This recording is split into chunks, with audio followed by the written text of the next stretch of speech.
শ্রীপল্লী নাগরিক committee doctor Shambhu Chakraborty মহাশয় হাতে আলোক তুলে দিচ্ছেন আমাদের মহানাগরিক সঞ্জীবন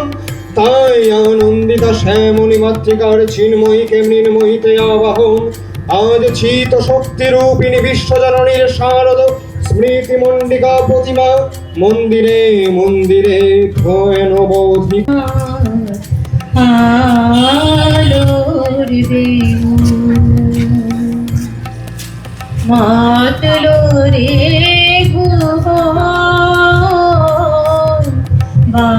সর্বজনীন দুর্গাপুজো কমিটির পক্ষ থেকে আমরা এবার উপমহানগরী রঞ্জন সরকার তাকে আমরা আমাদের পুজো কমিটির পক্ষ থেকে সংবর্ধনা জ্ঞাপন করা হচ্ছে। উপস্থিত আছেন আমাদের